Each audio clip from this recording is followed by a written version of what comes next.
is a older 23 channel CB base station made by Midland. I actually acquired this years ago and it just kind of got put up on a shelf. I was waiting for a microphone and antenna to test it and then forgot about it. Well, last week I had to test out a gold microphone. It sold, so I was able to put this up for sale for $40 and it just took a few days. I picked up a number of, basically they're just blank trucker hats. Foam front, mesh back, snap back. This one orange and white. I bought several colors. I got them at a thrift store, St. Vincent de Paul. 50 cents a piece. I probably bought a dozen of them and they've been selling over the years. And you get $20 a piece for them. Another box of these vintage used TEK tapes, cassette tapes. These are 90-minute low noise tapes. Again, bought several cases of these and none of them had any writing. J cards were even taken out. And I've been selling these for 35 bucks a case.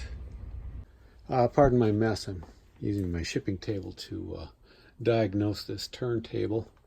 This sold recently, as of last night anyway. This is a Savinelli. It's a, what do they call it? A bent billiard Paul style with the alligator finish. Even says alligator on the bottom. And I bought this along with 3 other pipes for $20 a few months ago. And I've sold one of the pipes and now this one is sold for $60. Another train book, Model Railroader Diesel Locomotives. It's a rather large book. I always do well with the train books. This one took about 3 weeks to sell and it sold for $25. This is a cardboard cutout of a 1994 Toyota Camry. These we hung from the ceiling of the dealership that I worked at in the mid-90s, first in the mechanic shop and then as a salesman.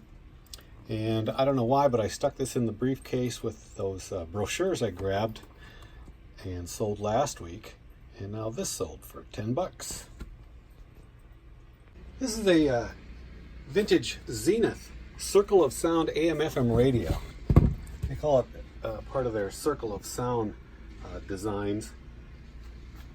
Upward facing speaker bounces off the cone, the inverted cone, so the sound goes anywhere in the room.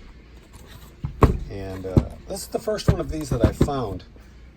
I've seen them for sale quite often. They actually don't bring a lot of money. You'd think with this futuristic design you get a lot for it, but I cleaned it up, cleaned all the electronics, and got it working very nicely, and it sold for $60.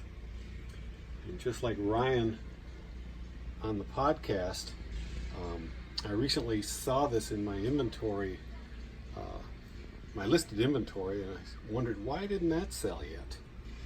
And then it sells the next day. 60 bucks. Got it for $4 at a garage sale. This is a pair of boat or stadium seats. I find these at garage sales for just a couple bucks usually, and this was a pair. I got the pair for $4. It's amazing that they survive at all. It's such thin, flimsy material. But this one must not have got used much at all. It's got the little clamp for the stadium seat or boat seat. And I had these up for sale for $50 for a couple of years now. And got a $40 offer over the weekend, and I took that right away. I'm with you guys on the clothes. I don't particularly like selling clothes because of the high return rate for non-fitting items. And that's usually shoes. But I will buy the occasional rare coat or a weird piece of clothing because you gotta love them when they sell. This is a Cooper suede rancher coat, fleece type lining, size 44, vintage. That's basically a kind of a small large, from what I found, smaller large anyway.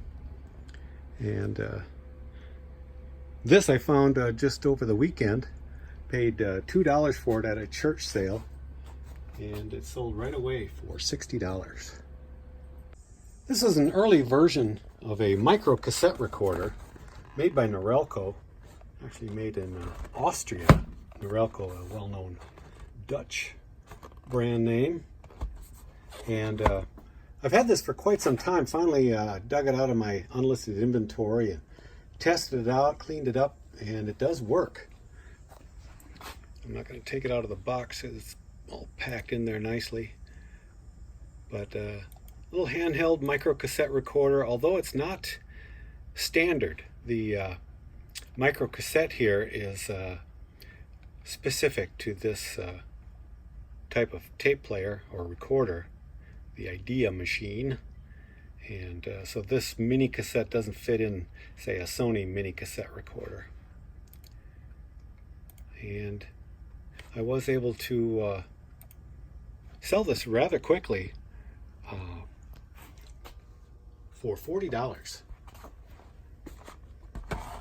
And this was probably just a $2 garage sale pickup.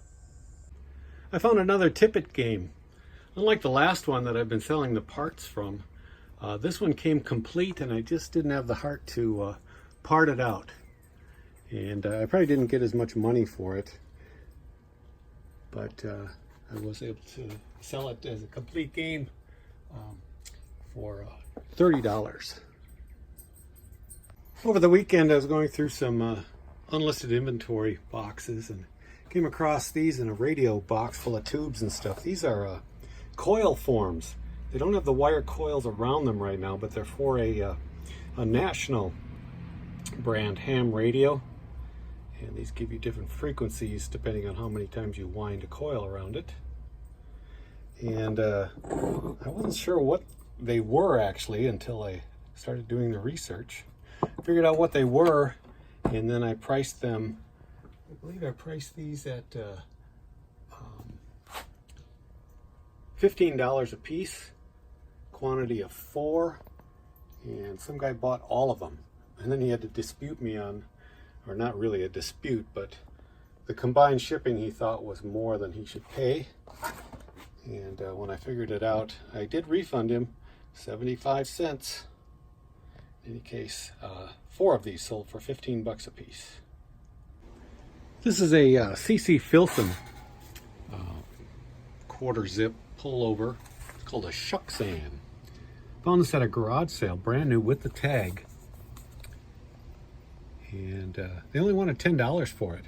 I know Filson sells rather well. I wasn't sure about this style of garment, but didn't take very long at all to sell. And I got $90 for it. This tabletop radio, similar to the Sonys I've sold quite frequently, but this is a Radio Shack Realistic AM/FM radio.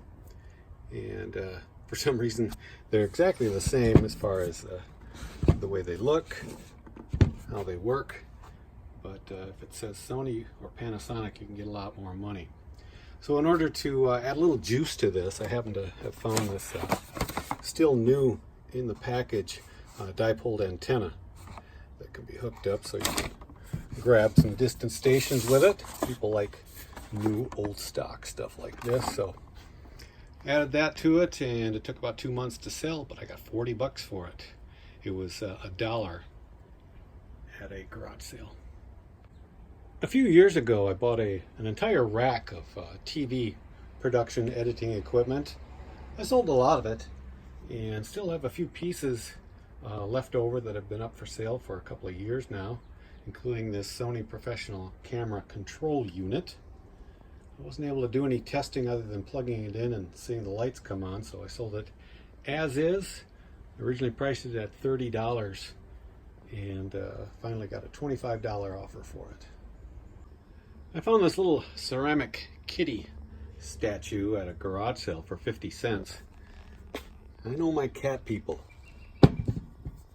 And I knew somebody would buy this, and it didn't take very long. It is signed.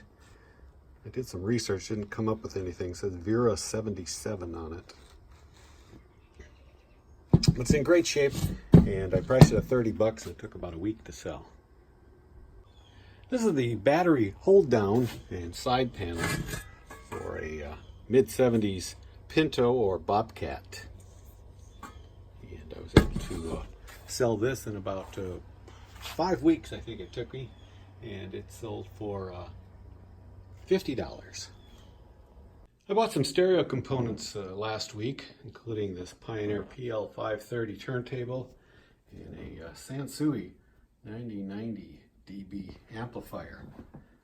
And I also bought another Marantz stereo system, 8-track player, a few other odds and ends, and a little reluctant to pay as much as they wanted, but I knew I could make some money. I paid $1,000 for all of it.